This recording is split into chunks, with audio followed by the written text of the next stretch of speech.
This Wednesday morning, Rose, I'll throw things over to you. Good morning, and thank you, Evan. I'm here with Tracy Sutton, who's actually a clinical social worker from Heritage Health Clinic in Coeur d'Alene. So the holidays, a happy time.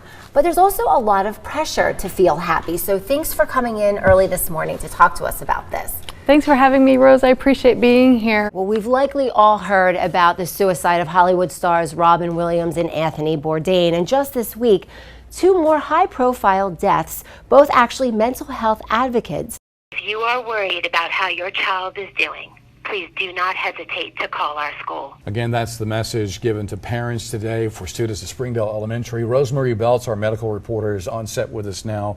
It's easier said than done when something like this happens. It's a very delicate balance that parents and grandparents have to take when breaking some sort of news like this to children, right? Absolutely, JR. And, you know, I have to admit, I'm a little shaken up by this too. So, and I think with this situation, the unfortunate situation is that when a child is sick, it's, you know, answering questions when another child is sick. That's one thing. But when there's a situation like this involved, you know, there's going to be a lot of why. News 19's Rosemarie Beltz explains to us what we need to know as the flu season gets closer. And I haven't even thought about getting my shot yet, but is it time, Rose? Yes, it is, Andrea. And so thank you for that introduction, because the influenza viruses, yes, plural, since there's more than one kind of virus, actually circulate all year.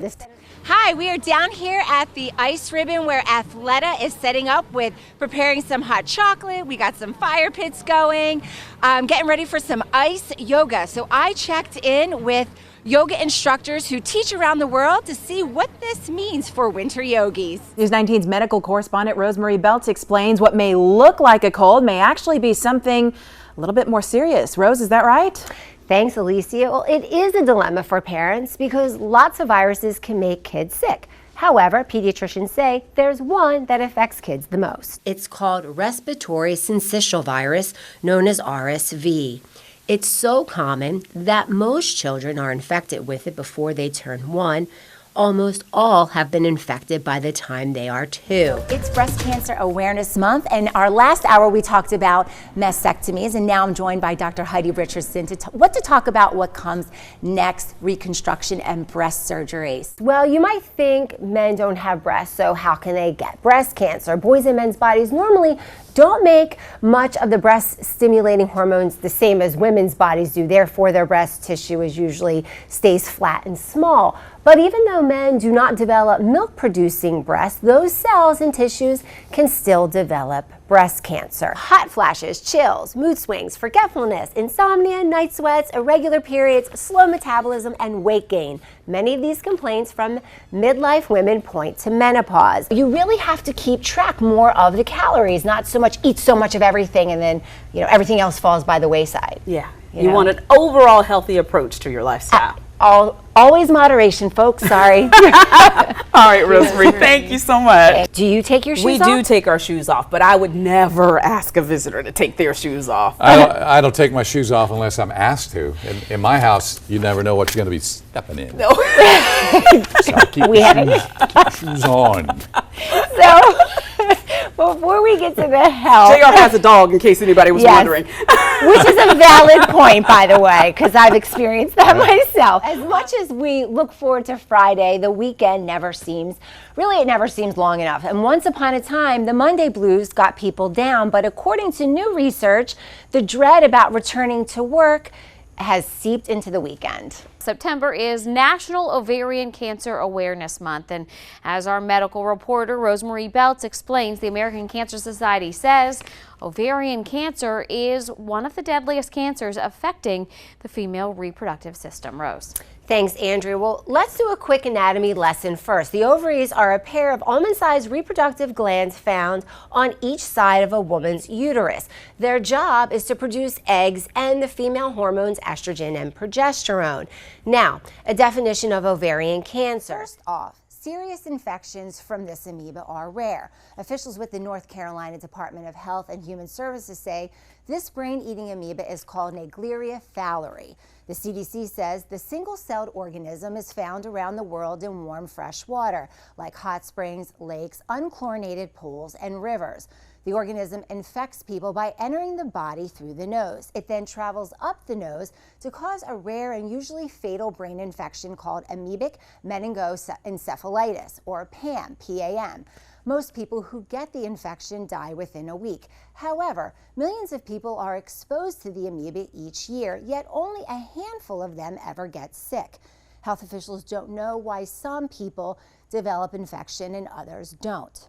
You cannot get infected by drinking water contaminated with Naegleria, and it cannot be spread from one person to another. Individuals can only be infected when contaminated water goes up into the nose. If you're concerned, health officials offer a few suggestions.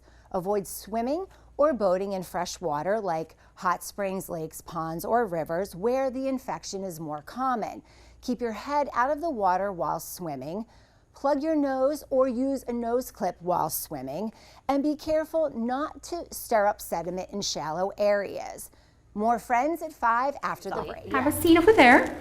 For the next few minutes, we are going to try to attempt to let you know what it feels like to have dementia. The staff at the lodge gave detailed instruction before beginning the virtual dementia experience. We are going to alter your physical and your sensory abilities. Their goal is to put the mental and physical challenges that people with dementia face into sharper focus. After we garb you up, get on your equipment, we're going to take you across the hall, which we call the experience room. We're trying to create awareness. We're trying to give people an opportunity to walk in their shoes, because if you walk in their shoes, how much better of a caregiver would you be? Remove your shoes. Okay. And so we're going to insert these in your shoes, and then I'm going to have you put them back on. The experience began by being outfitted with accessories and devices that simulate specific aspects of dementia. Interesting. Spiked plastic inserts are put in your shoes to mimic what it's like to have neuropathy, or that pins and needles feeling when circulation is cut off from your feet. The gloves cause loss of fine motor skills. They impair mobility and make it difficult to do everyday tasks like buttoning shirts and getting dressed. The glasses simulate macular degeneration and loss of peripheral vision. I'm going to guide you over to the experience room, and right before I take you in, I'll put on your headphones, okay? Those headphones restrict and distort hearing and comprehension by filling your ears with loud and distracting noise. Crown was not allowed to bring cameras inside the actual experience room, but a nurse was observing us for behavior and safety the entire time. Once geared up, staff led us to a dimly lit room with flashing lights. Imagine something like a carnival funhouse. Then gave us 5 simple tasks to perform in about 10 minutes. Everyday activities like setting the dinner table, finding and opening your pill bottle, organizing and folding clothes. But I could only remember 3 chores on the list and only completed 1. It took me 8 minutes to belt a pair of pants, and it wasn't easy or fun. And you know, here was the thing. I was like, it's simple. Why can't I do it? It's simple. So now you're beating yourself up. You're trying to maneuver out of something that you can't maneuver out of. And you've tried this belt and now it's backwards, and then so they sometimes lash out at their caregivers. Caregivers fill out a card so that the staff can track and survey your thoughts and feelings before and after the tour, showing just how little most of us understand about dementia. Pat Ferriola thought she had the disease figured out. She took care of her parents, who both had dementia 24 years ago. I thought that I knew how to deal with this. Right. Of course, when you live with it 24/7, it's very different. Very different than understanding and caring for her husband of 44 years who has dementia now. He has to be prompted and helped with everything and to get out the door on time, just like when you were getting your kids ready to get the school bus. You think that you know what they're going through, or, you know, that they're losing the day-to-day. Sorry. It's okay. But you don't know till you do this. So now my question is, okay, so what can we do to help them? Until she left her world and stepped into his. I couldn't see. Right. You couldn't concentrate because of the noise that was constantly in your head. Right.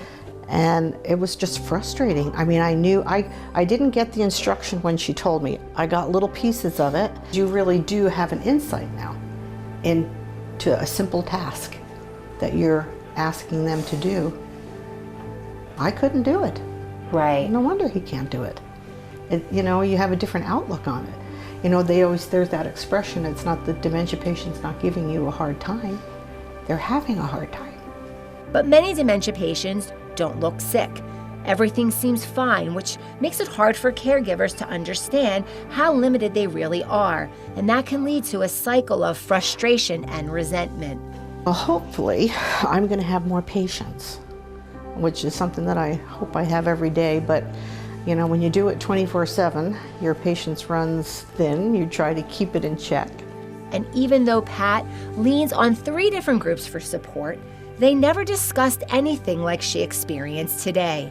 She is going to encourage doctors and other caregivers to contact the virtual dementia tour, including her own family. Every caregiver, thank you, professional, family member, they need to do this. I mean, this is, what an eye-opener. Personally, I did not expect for this experience to affect me the way that it did. We know clinically what the disease is capable of, but now we can get an idea of what patients experience 24 hours a day. This population can often be misunderstood and undervalued, and hopefully this program is a way to bridge the gap. Rose Beltz, Creme 2 News. You really want to protect the frontal lobe of your brain here. It lays right up against the skull. So does that mean it should definitely be pulled down like this and not sitting up like that? Exactly. Okay, you want it down over the eyebrows, at least, you know, no more than 2 fingers width apart. What are some of the steps that would have led him to know that he had a heart problem that needed to be replaced? So I wanted to talk about this specifically just because there's a lot of hypothetical things kind of around in the news, and so people understand from, you know, did he have a heart attack? We don't know. Does he have heart disease? Blockage, a blockage. We don't know. To valve disease, you know, is he having coronary disease replacement, or is he having a valve replacement? So first, just to understand the basics of the heart system in itself, they're both heart disease. To be clear, they both fall under that umbrella. The heart is a system made up of chambers and with subsystems. And the main system, like the electrical system, let's just call that, it communicates, the chambers communicate with each other, just telling the heart to beat. We got the circulatory system, that part of the heart that's, you know, giving nourishment to the heart itself. Just like it provides nourishment to the body, the heart has to sustain itself. Then we have the valvular system, the valve system that we're questioning now. We have 2 valves on the left and we have 2 valves on the right. Both of their job is to keep that blood pumping forward through the lungs and then forward through the body. And then the muscular system, let's think of that as like the power system that's squeezing the heart together, propelling that blood forward. Now, talking about the diseases in question, it's perfectly normal for Mick Jagger to have any sort of heart disease, right? He's 75 years old. I really want to just show a little bit of anatomy so viewers understand like what they're actually looking at. So right here, you can see the head and the neck. So here's what we're typically looking at, and this is what looks, you know, what we look like basically on the inside. The head and neck, a pretty busy supply of arteries that are supplying oxygen to our brain. We have the 4 main ones. We have our 2 carotid arteries, and we have our vertebral arteries. Do you hear a thud when your child drops their backpack at the door? And does it feel like it weighs a ton to you? Well, our medical correspondent, Rosemarie Beltz, is here to explain why lightening the load is really important for your little ones. Rose. Right, Darcy? So all that reading, writing, and arithmetic can add up to some potential pain and problems later in life. The American Association of Neurological Surgeons says 75 to 85% of Americans will experience back pain at some point in their lives. Where there are no long-term studies specifically focused on kids, some children do experience chronic back and neck pain. Experts say pay attention to these signs indicating the backpack could be too heavy. No. So, and Brady, right, it's up to you kids to talk to your parents and let them know, and parents to pay attention if the bag, in fact, is too heavy. So want to put it on? All right, so one thing Dr. Rose said is pick it up with your legs. So instead of bending over, you want to bend your knees. So bend your knees down, pick it up like that. There you go. Good job. And even though one strap looks cool, Rose, we got to go with 2? Yes, you got to go with 2. Okay. Sorry about that. And I personally have shoulder problems now as an adult because my bag was too heavy. And because you only put it on one shoulder? Absolutely. All right, now here's the big test. So, Buddy, what do you put in The thing about heart valve disease, which is interesting, it's common, but it goes underdiagnosed and undertreated according to doctors. And if you have heart valve disease, 50% of those people with valve disease will pass away within a couple of years. So it's very serious. It leads to heart failure. Very good, Rosemarie. You always leave us with something to think about. Oh, We well, appreciate thank you. it. I'm now thinking about all the things that can go wrong with my heart. Well, there you go. Grace, anything you want to say before we wrap it up here? No, that's great. Anything is good.